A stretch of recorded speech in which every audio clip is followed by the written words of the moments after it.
Welcome. Oh man, I'm so happy. This is not the first podcast because the first one you can see that later back if you want because there I talk about myself. I giving my testimony there. But now it's the first one with guests, and I'm very happy to introduce you to, and you guys can introduce yourself actually. Your name, where you're from, where you are now. We start with Sarah. Okay, my name is Sarah Hamady. I'm from the United States, and I met my husband in New York City, who you'll meet in a minute. And now I'm in São João do Estoril, Portugal. Alrighty, I can never say that name, so I will not try to repeat that. São João do Estoril. Portuguese is incredible. And I'm Jay-Z. Yes, so my name is Jean-Claude, true name Yansa Yansomwe from Congo, Kinshasa. And yeah, so we met in New York City. We live right now in Portugal, in São João do Estoril, so, you know. Alrighty. And I met you guys here in Portugal. I have not been in America yet. I've been there on the border, actually, by the Niagara waterfalls. And then when I realized we could walk over the bridge into America, then I also realized I left my passport at this friend's where I was staying, so I couldn't get in. But anyway, Next guys, time. why? Oh, first I will tell you, people who are watching, I invited them not just because they're very dear friends of mine, but because, first of all, I like the way they are and how they are. They're very creative. They're very spontaneous. They're very down to earth, both feet on the ground. But they're just like me, also in love with God and want to serve Him.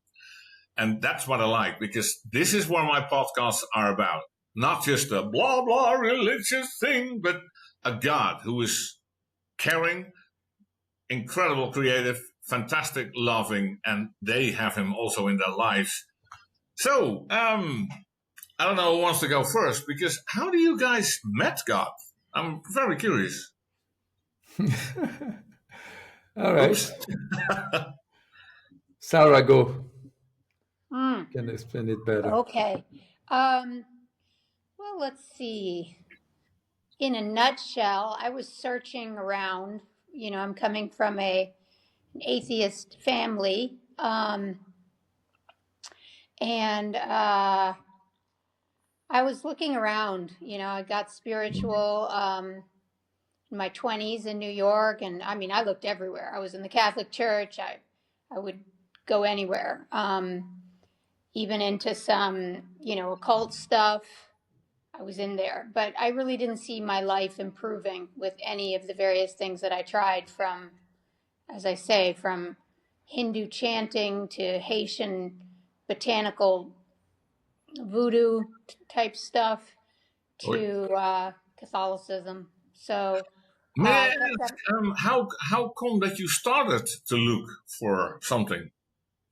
well, I actually got a PhD in philosophy, so I already was looking for the meaning of life and trying to understand, what's underneath everything, what could explain it. And I came to the limit of what you can do with your mind. It didn't satisfy, and again, didn't change my life and make it more worthwhile, or didn't satisfy. So I think that's when I turned to the spiritual stuff. So maybe it's in here.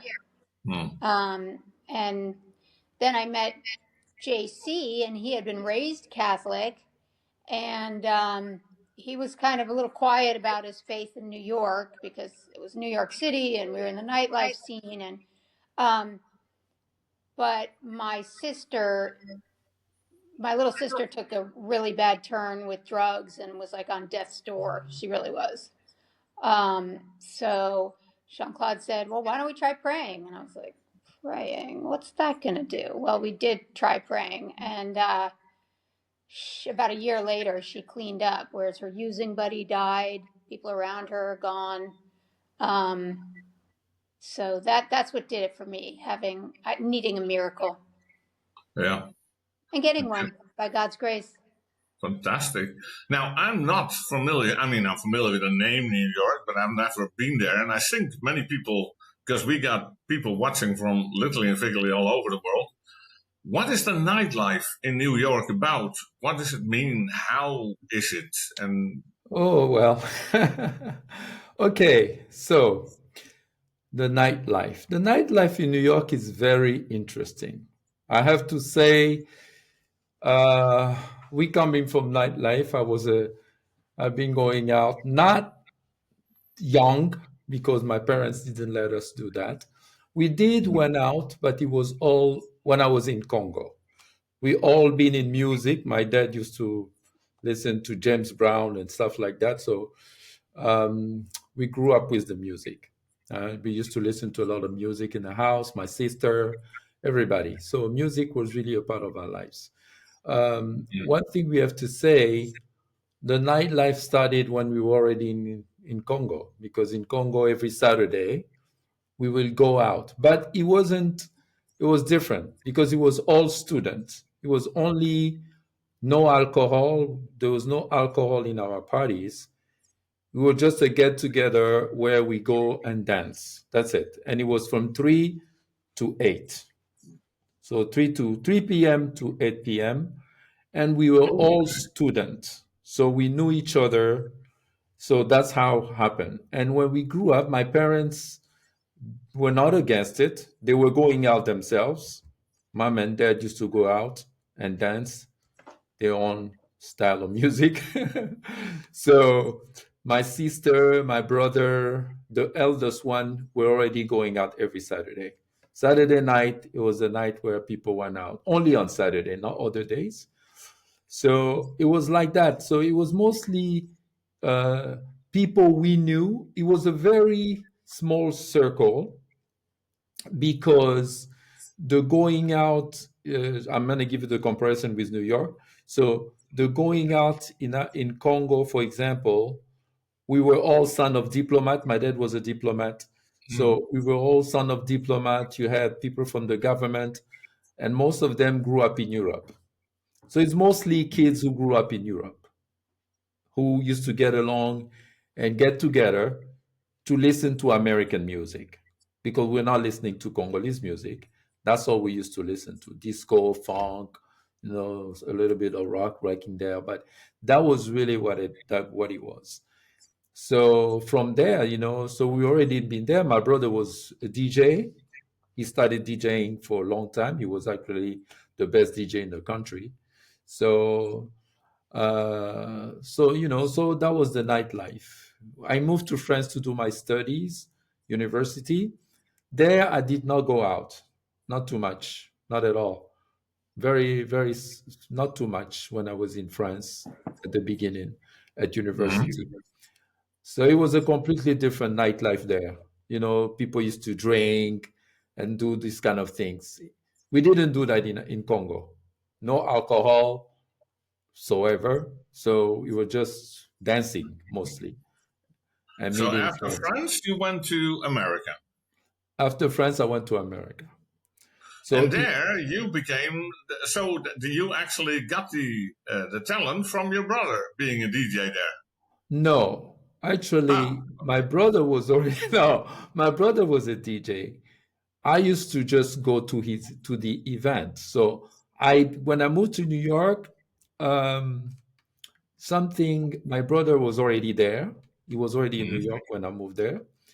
And the scene in New York is very different from everywhere else, because okay. it was very, very hard to go out to the right places. You needed to know people. Otherwise, you could never get in. So it was Yeah, yeah. very, very, very selective. And the places we went out, they were all very selective. But because my brother was there, he knew a couple of people. I got in, I met some people as well. But my brother was a DJ, yes, and I was not a DJ at that time. I joined to Okay. organize party. I was an organizer event. So I was a promoter, Yeah, yeah. Okay. promoting events. I only became a DJ. So when my brother was DJing, I decided to start making music instead of DJing. So there was the story I was telling my brother. Well, you play the music people make.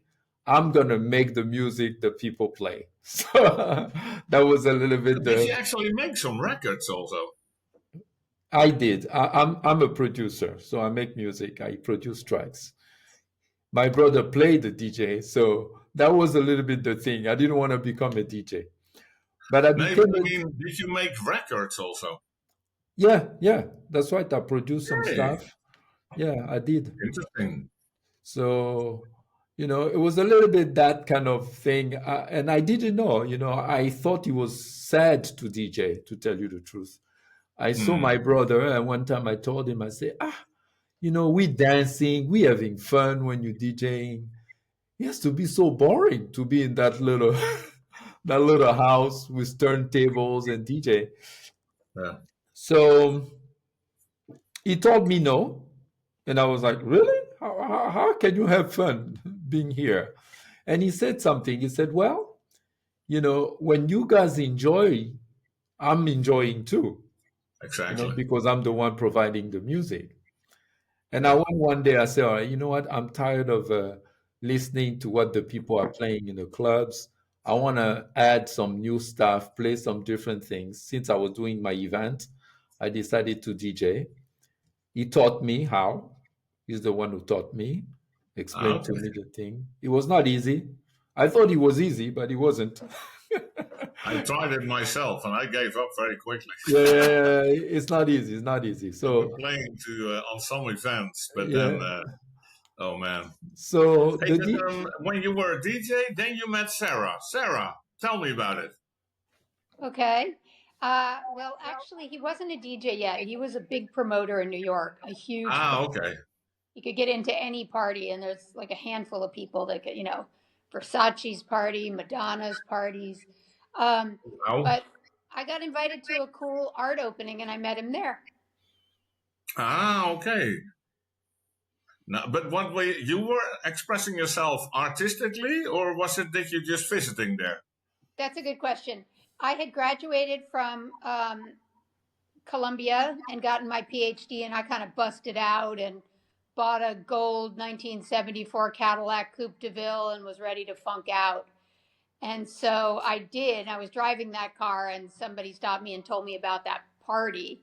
And then I went and I was dressing up. I had sort of made my clothes my whole life, but that Wow. went a little bit under the rug when I went into academia, and it came out again full force, and met JC, and yeah, and then really pursued the clothes, as a designer.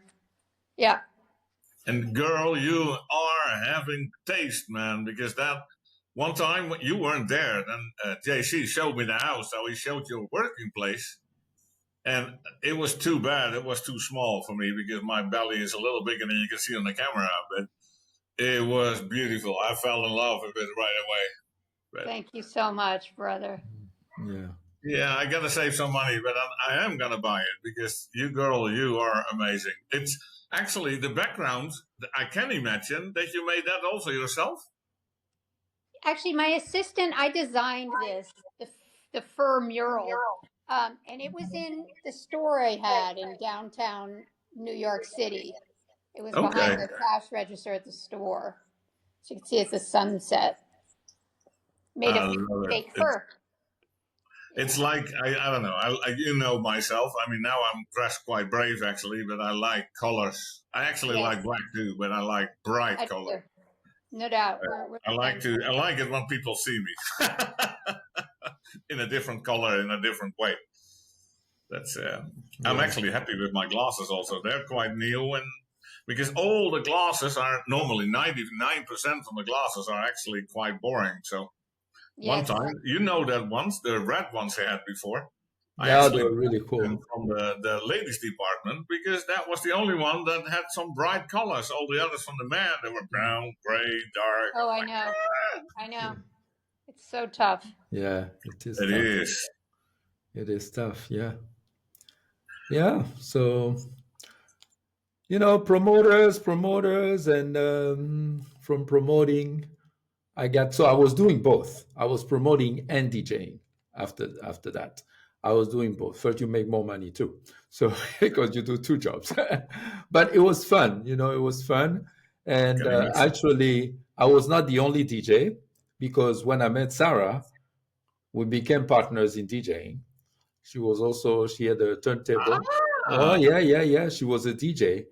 She was that's a specialized secret I didn't know. in rock 80s music and stuff like that, and I used to play the other stuff. Good times. So we used to play together. And the moment they really liked her, and she was getting a lot of bookings, man. And then you So had to book yourself somewhere, otherwise you would oh yeah, she disappear. was getting down. So we did our time. Yeah, it was fun. But the nightlife in New York, as I say, it's very interesting because it's a nightlife very selective and stuff like that. Now, it wasn't as crazy as Europe, I have to say. Shocked me a little bit. When I moved to New York, I didn't see people, at least where I was going, the young people were not drinking as much. They were not smoking as much. It Oh was all wow, about dancing. It was really about dancing. And I think that's the reason why in New York, the clubs, you had to pay to get in. And, so life was really about that. And clubs were not making that much money because okay, the drinking was not as heavy as in Europe. So the yeah, European came in with the drink, with the bottle service, and the French people, and that's what created uh, a little bit the difference. Now to get in, you needed a table. It became a lot about money. It's not about style, not about the people. So New York nightlife changed because that's now too bad. Because it yeah, sounds so lot better yeah, when it was indeed about the style, the dancing, the having and fun. the art. We had a lot of artists. Donna Karen, when she was still a young designer, I met her. So we met a lot of people when they were still regular people. Of course, they became big, but it was an art scene. It was not. It was really about art, you know. Hmm. But money changed it, and yeah, everything changed. Too bad. But how about the faith? Because that's what we are curious about, of course. So you were in this artistic world that is normally not known for being so Christian. So how did you guys ended up being believers? Okay, I'll tell you what happened because when I moved, so from the get go, I'm coming from a Catholic background. So Hmm. my mother, she's a Catholic, my dad as well. So we grew up in church. We used to go to church. Church was not negotiable. Okay, we had to go to church. Clothes, we had special clothes for Sunday. Sunday was the day reserved for church. And we used to pray. My mom used to pray with us every night, every day, night. We used to pray with her. So yeah, we were already there. But me, in my case, it's a little bit different because it happened, something strange happened. I was 12 years old when, my parents gave me money to pay for the bus, but I did not do that. Tried to keep the money to buy some other stuff, you know, Hmm. and I didn't. And I didn't know, but that day the police came up on the bus. They came and the control, and I was right in front. So when I saw them, I start praying. I say, God, make them invisible, make me invisible. That might But be handy, yeah. oh yeah, but it didn't happen. They came straight to me. I was the first guy, and they Oops. took me. So 16 kids outside of that thing, we were arrested. So they had to call. They were supposed to bring us to the police. The police was there, and they were waiting for the cars to pick us up so we can go to the the place, and they were like, "We're gonna call your parents. The parents has to come and pick us up." So one guy came in random, and he asked the police, "Why are we there?" He see a bunch of young people. He said, "What's going on with these kids?" And the police say, "Well, they did not pay, the bus ride. They're supposed to pay the ticket to go to the bus. They didn't do that. So that's why they're here." Okay. And he asked again, and the police in Congo get very annoyed. And he was like, "Yeah, okay. All 16 of them, yes, they did." And he pointed to me. He said, "Even him, what about that guy?" And they got upset. They said, "Well, he's with everybody, so of course he's he's among the people who did that." And he asked how much you have to pay so someone can go, because we had to pay something. Parents had to come and pay. So the police were like, okay, they told him the price. And he said, but they said, "But why? Are you related to them? Who are you?"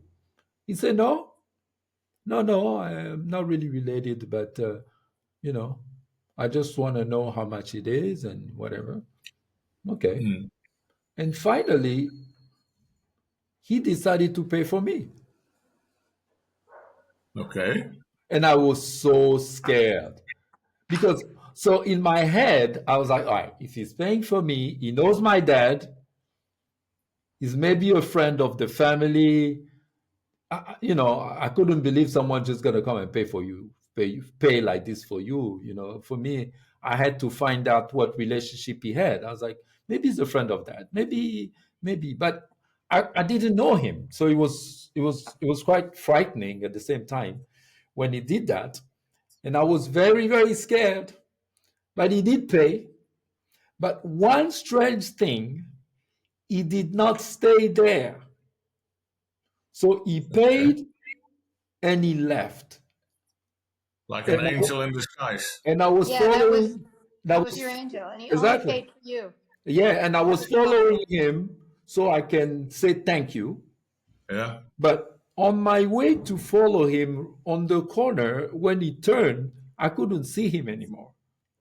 He was gone. And I was asking people, if they saw something. People thought I was crazy. They're like, and I froze. I couldn't walk. My whole body started shivering. I was like, oh my God, what's going on here? And of course, my idea didn't come as an angel. For me, I was just so scared. I'm like, who's this guy? So on my way home, because I walked to go home finally, on my way home, peace came in my heart. I came peaceful. And I really, God said to me, I am God. Wow. I am with you. Yeah, he told me, he said, I will be with you always. I will always be with you. So I was like, wow. I couldn't believe it. On my walk, I almost lost control, walking. I was like, oh my God, this is crazy. This is crazy. So, it was really crazy. It was completely crazy. So that's a little bit, that's really that. And also, my faith, when we moved to Morocco, I was still young. We watched the movie, The Ten Commandments. I was young. And when the Ten Commandments came, I think there was two big movies who came. It was The Exorcist. Ooh. You remember that, right? Yeah. That big movie. The Exorcist came, and oh no. Yeah. So hold on, let me shut off this thing because. All right. So The Exorcist came in, and the Ten Commandments. Yeah, Exorcist. Exorcist. Yeah, Exorcist. So Exorcist. So I want to not to see that, but I want to see what you call it? Ten Commandments. Oh, Maybe you should turn off the sound. Yeah. Oh, it comes through the computer. Oh yeah. Okay. Oh yeah. It's done to All the right. computer. Hold Turn on. off your phone, maybe. No, it's fine. I'm gonna send him a text just to tell him that I'm on a. Okay, but then we go to you, Sarah. Yes. Well, I just put you on mute for a second, if that works. No, doesn't. Yeah, it works. Sarah, so with the talent, where did you get that talent from? How did that happen? Because, okay, many people can sew clothes, but you design them and you make them. Well, actually, I'm not a good enough seamstress to sew stuff to sell. So not true. I have a couple really great seamstresses here in Portugal that I use. So, but I do put them together. My mother was a painter. She was an artist, an oil painter. She got a, MFA. And so I must have gotten it there. And then my dad was actually in philosophy graduate school. So I'm like really, half of each of them, sort of, Okay. Yeah. But that's where the joy is for sure. Yeah, in creating. But there's some conceptual elements to the stuff that I make too. So hence, I guess the philosophy's in there. And I was actually surprised of what JC said, or I should say the Funky Pirate. Yes, you should. Because the Funky Pirate is his DJ name. But so what name did you have? And are you still doing that, the DJ? No, not at all. I had fun with that for sure. Jean-Claude taught me how to DJ, and yes, we ran around. I remember I did a hip hop show, and they were like, "How do you know this music?" And it was really with some underground stuff, and it was really exciting. But I first of all realized I don't want to be behind the DJ booth. I want to be on the dance floor. Okay. There were a couple parties where I was DJing, and there were technical issues, like the sound just cuts off, and everybody on the dance floor was like, "Hey, DJ, boo!" And I also couldn't handle the stress of the technical stuff because it happens a lot. Totally understand. Like yeah. Every 3.5 minutes, right? The length of a song, every 3.5 minutes, when you change to a new song, there's a potential for something to go wrong. And that for my nervous system was just like not doable. Yeah, I understand. Very clever to stick to the designing. And like I said, I had the name DJ Golden Snake for a minute or two. Golden Snake. Hilarious, yeah. Okay, I don't know how to give that the meaning, but I know. We know the enemy is a snake, but I actually like snakes in real life, So yeah, but I also hadn't found God yet, so.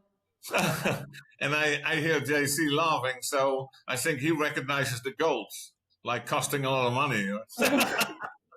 Right. Oh my God. No, just kidding. Fantastic. Hey, but guys, now we know you were DJs, you were in music, and Sarah, you were in design, or are still in designing. And by the way, you were doing designing not just for shops, you're doing designs for artists, right?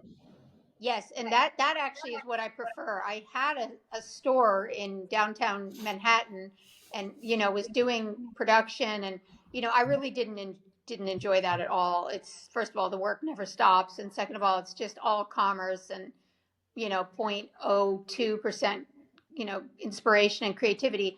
But I was dressing some stars, and now that's really what I want to focus on. That is what I'm focusing on entirely, because I just like to study somebody, kind of get their essence, what they want to project out there, sort of their superpowers and dreams, and then put that as a visual, put it on them clothes-wise, and let them put on the clothes and just step into this incredible, joy and power, and that's it.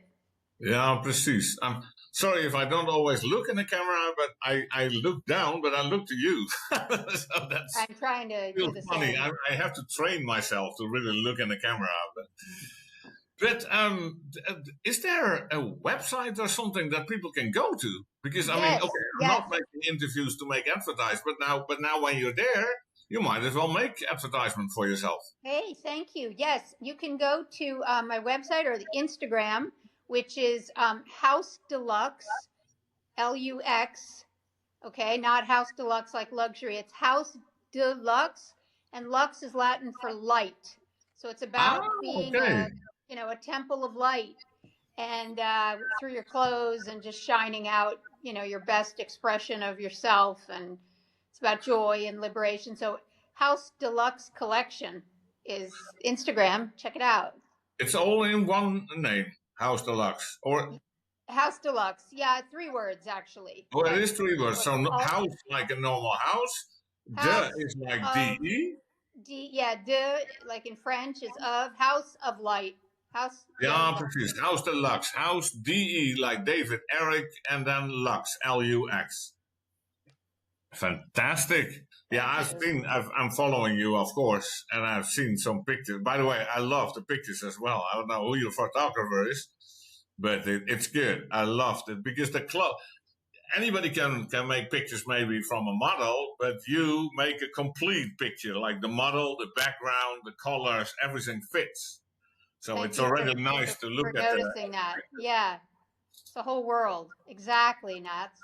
Yeah, it's a complete picture, and that's what I like. That's what attracts. Sometimes I wish I was an artist with a budget from an artist, because I will be your customer. You will be.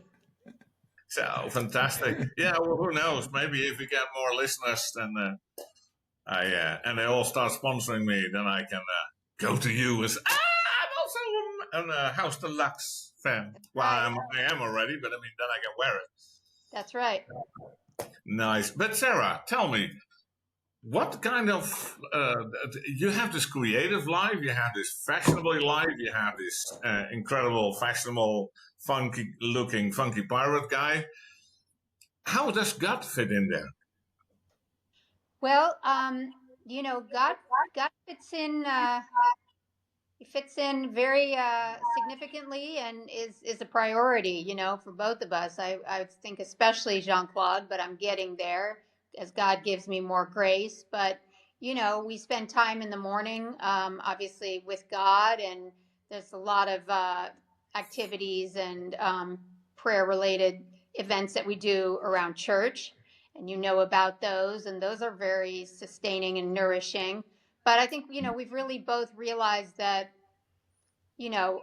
there's no point in having a lot or being a lot, or if you don't have that firm foundation, because nothing adds up to anything if God isn't at the base. And I know that. Like nothing has value, you mean?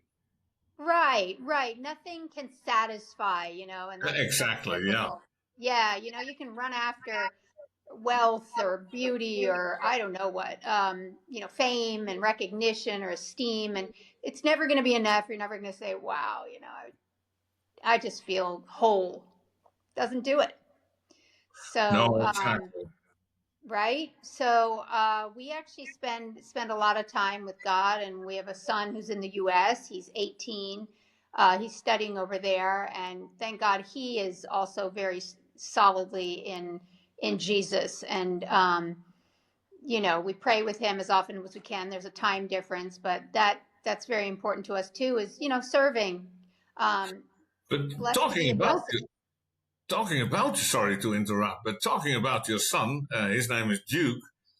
When I slept with, and not slept with, that sounds wrong, but when I stayed with you guys, and I slept in his living room, and I saw that note on his wall about the points, like when is he going to bed, when he's going to get up, what is done, what will he be doing in between, and that guy is so disciplined and organized, and I was like, wow, I don't think I've ever been so planning and organized as Duke.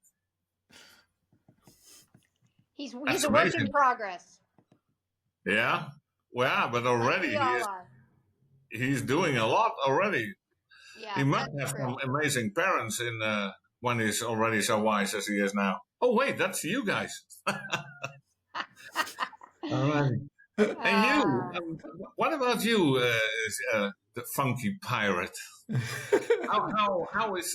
Why are you so many times in church playing bass and all that kind of stuff? What motivates you? What gives you that Oh, drive? well, simple as that is very simple.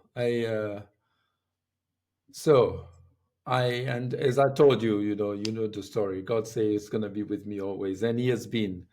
I Mm, cannot explain how many times, living in New York, in that city, as you said, in the nightlife, okay, where everybody did drug, everybody did that. I was still serving God.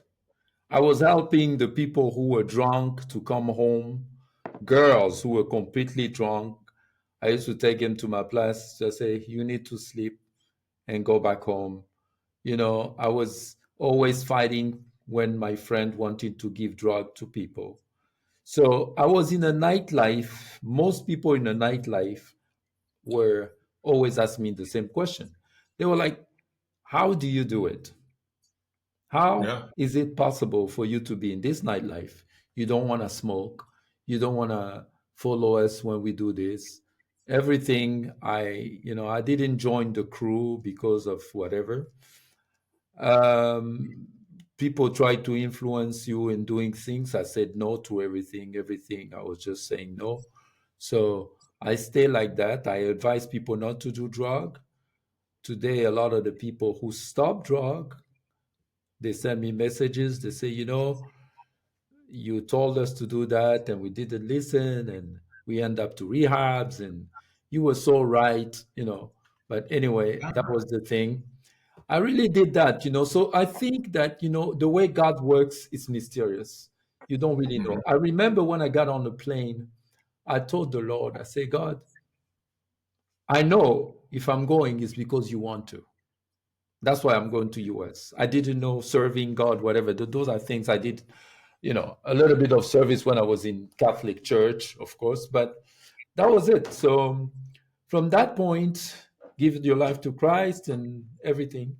So I understood one thing, that when God bless you and save you and God is with you, you know, I think the what he wanted, it was to be for him. So live for him is to live for his kingdom, to make sure that you obey. Because one thing I really want to emphasize here is, when I became a Christian, one thing was obedience. What I understood from God, it was we needed to obey. So when I read the Word of God, I used to speak like Americans, with a lot of terrible words. I stopped. I just decided that this is not. The Lord worked on me very quickly and stopped all these things. So Mm. I decided to serve the Lord. I started when I was in Montreal. I was sound. I used to do the sound and video for the church, and so it's really about serving God. For me, I think it's how you build the kingdom. We are here. Yeah, you felt God by God, Yeah, yeah. called So God.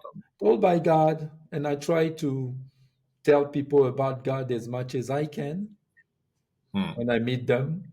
For me, I don't make an effort to, I don't say, okay, today I'm waking up so I can preach the gospel, or today I gotta get prepared to share the gospel.